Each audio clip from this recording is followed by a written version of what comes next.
So most of you, I think, I want to say I know, most of you I know via email more than anything. So it's a little embarrassing when I have to go up and like say, I'm sorry, remind me of your name if I know you or not. So it's been a number of years, and as Barry had suggested, we've grown quite a bit. So thank you for those of you that have been working with me for as long as we've been doing this work on behalf of students and trying to help them, provide them with the necessary resources to empower them to be college and career ready and meet their goals. We really appreciate you being here today. What I'm going to do is start out with a little bit of data for you, and I want to share this with you because, well, I want to preface it. So as we go through kind of our presentation today, what we'd be interested in is obviously you have a portfolio, take some notes, any questions that come up that you have. We're hoping that as we go through this presentation today that we get to answer all of your questions for you. If not, then obviously you can ask us those. We're going to stick around and so on and be able to answer anything that we can at the end. I also want to preface, I'm not through all of my email yet, so I don't have an answer for absolutely everything. Just need to say that. So as we move through, what I want to point out to you is probably the numbers. Just to make you aware, Northeast Indiana, we have now acquired Wabash County. And so we have Wabash Schools, we have Northfield, Southwood, Heartland Career Center, Wabash City Schools, and Manchester Schools. Did I do that right? All my new folks, this is good. So what that means to us is obviously more schools and some more students then who can take advantage of earning dual credit with Ivy Tech, whether it's with our region, Northeast Indiana, or with our Kokomo campus, or what have you, but still nonetheless be able to have that opportunity. One of the things I think is telling, so the school partners, this is from last year, obviously. I'm not going to read to you what this is. It's the increase, probably more than anything. When you all send, or your teachers send in a request for dual credit, that becomes one of our requests. So the requests usually estimate probably about 300 to 400 more than what's there. So this is just active agreements, literally. So that means we're keeping track of who's credentialed for what courses and what's being taught when. So as we rolled out this year, one of the things that we talked about was doing the snapshot visits at our various schools to kind of learn some of that information much earlier so we can help support you better. As far as numbers of teachers then teaching all those active agreements, we estimate probably about 243 to 326 teachers that I'm working with when we're trying to collect that information. Students, obviously, 10,350 was a duplicated number because you have students who take more than one course, but nonetheless, that's the number of students we're dealing with. So when you talk about I'm pointing out XYZ student, we always have to come back and say middle initial, birth date, something, because that's just our students. And when your students are applying and becoming admitted to Ivy Tech, they're actually becoming admitted statewide. So that's obviously a much larger number of students than we're working with and servicing. But the increase you'll see then from year to year of where we're at. So I will move to the next slide and share with you process information that we've talked about, shared a little bit with you. One of the things that I'll start with is a Higher Learning Commission update. So those of you know we're a statewide institution as a statewide college. The Commission on Higher Ed will be filling out the application on behalf of all public colleges. So we are in the same category as IU, Purdue, Ball State, you name it. So they're applying on behalf of all institutions and looking for a 5-year extension is what we're looking for. As of right now, any teacher who is credentialed through Ivy Tech Community College, that would be through the Master's in 18 credits or the Workplace Specialist license, or have the bachelor's degree, and we credential them under what we refer to as the alternate credential rule or 36-hour rule. All of those teachers are good through September 1st of 2017, okay? So we anticipate knowing more in the fall when the application is submitted, once we know whether we have an extension or not and how we move forward together. And I say together, this isn't just your responsibility, not just our responsibility. I really feel like it's a much bigger issue across the whole state. But a lot of that becomes, as we move forward, that's why we're collecting kind of a new baseline of information for all of our teachers, so that when we are asked, because we will, as an institution, have actually a Higher Learning Commission visit next fall. So we want to make sure we have all of our ducks in a row, all of our documentation in place to show what we have for all of our teachers that we're working with. Moving forward, I will tell you in your packet, you also have a handout that gives you kind of a frequently asked questions. So there is a statement that is in here regarding Higher Learning Commission also for you as a reference. And I say that because then if you have teachers who ask, it allows you then to be able to share that with them or be able to copy that, distribute it, or let us know, and we can have those conversations as well with your teachers. But I want you to know that obviously that document exists and it has more than just Higher Learning Commission on it. God bless you. But from there it has other information for you as well. As far as our timeline for processing materials, you all know that we came out and for most schools we've done a snapshot visit. It was one of us or multiple of us coming out to your school just to kind of glean what it is we could do better to serve you this year.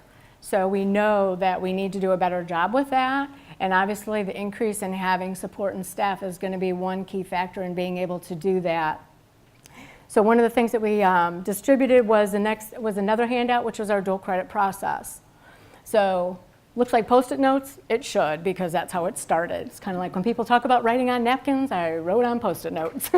So basically it kind of walks you through what our process is. So where we are right now, as you know, is that we've asked to be able to collect all of the teacher credentials, know who's teaching what when, and I'll go through that a little bit more in detail, but the gist of it is then your students also applying to the college or filling out the college the dual credit application. Let me correct that. We want them to fill out the online dual credit application, not the traditional college application. Once we have all of that, the reason we looked for a date for that, a hard date for that, was because earlier Monday of this week, you would have gotten kind of a preliminary idea of who we have that's in the system. I don't have my Wabash schools out yet. So just so you know, if you're thinking I didn't get anything yet.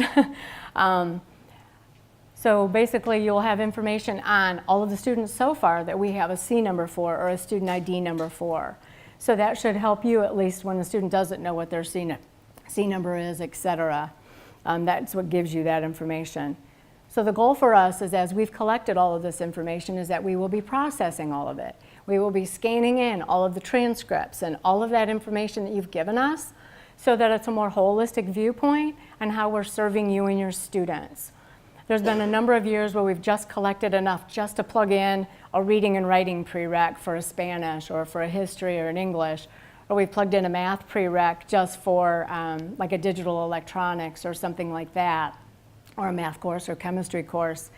Nonetheless, now it's let's put in all the scores we have for a young person today, because when that young person comes to us or one of our academic advisors college advisors is going out to meet with that student, they then have all of the information for that student to help serve them better. They can advise them better on what they need to do.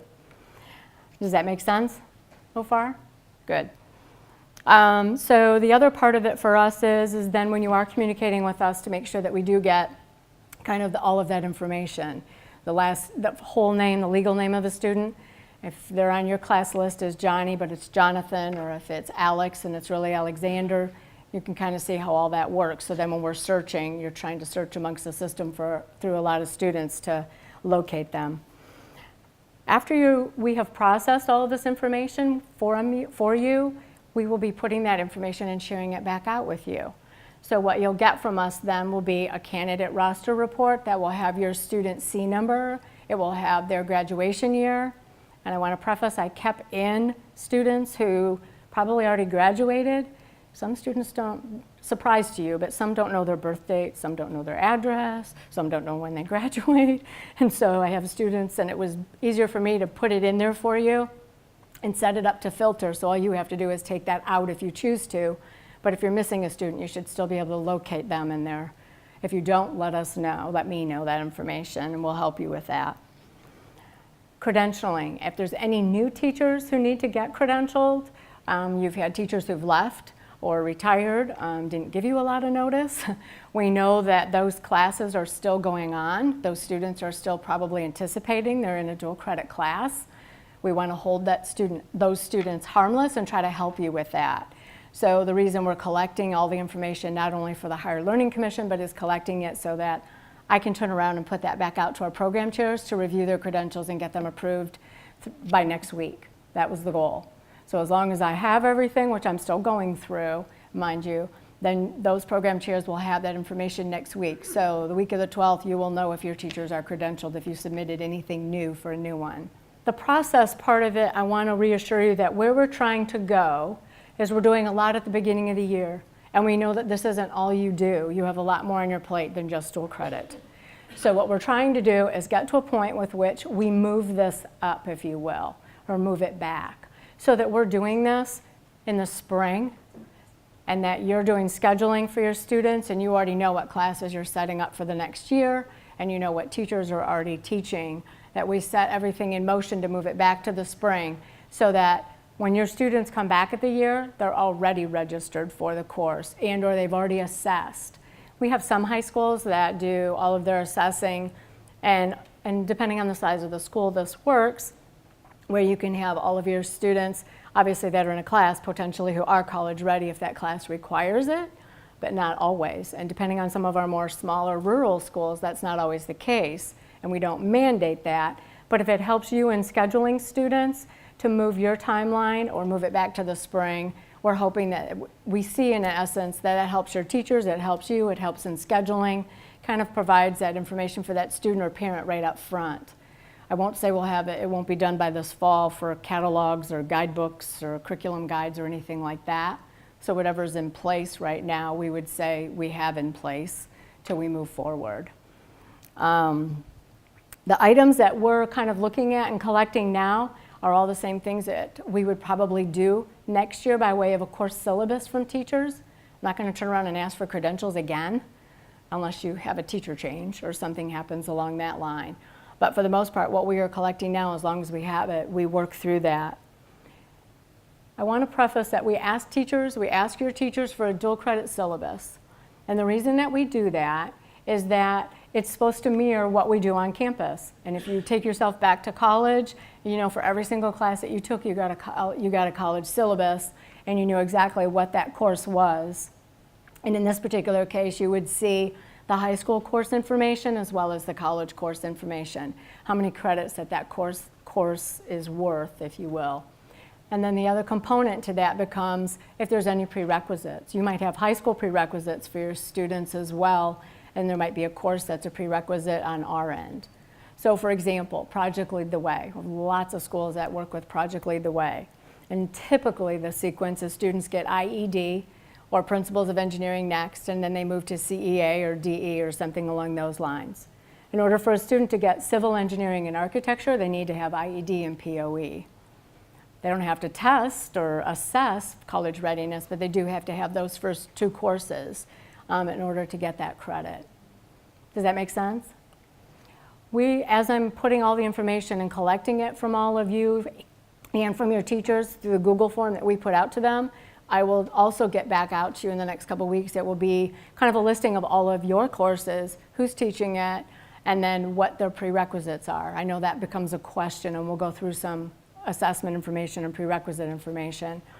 But that information will be available to you so that you know if a class requires a reading writing prerequisite and or a math or all three, just to help you out with that piece of it. Last part that I wanted to talk about real quick was kind of best practices.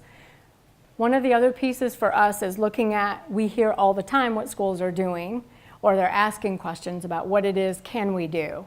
So one of the things that occurs to me as I'm looking through the volume of email that I have is, of course, the teachers who are submitting a syllabus to me and their credentials and their credential evaluation worksheet, and I get like 6 emails with 6 attachments, which is probably okay, you know, but it's like, wouldn't it be awesome to get it all together? In some cases, we have some schools, as far as the best practice, who are actually keeping copies of everything that their schools are sending. Some schools have a point person that kind of does that. I'm not looking to add to your plate, please, I'm not up here prefacing that. But if there's somebody that you know that wants to do that, is organized to do that, or even if it's by a department or something that could help you out, then that might be something that helps you out along the way as well. Because invariably then, once your teachers have submitted everything, if they haven't told you, then you're coming back and asking me if they've submitted it. So it's just kind of a check and balance. So one best practice is that you're keeping a copy of that along the way yourselves. The student C numbers, we know that some schools are talking about being able to put that in a power school for their student.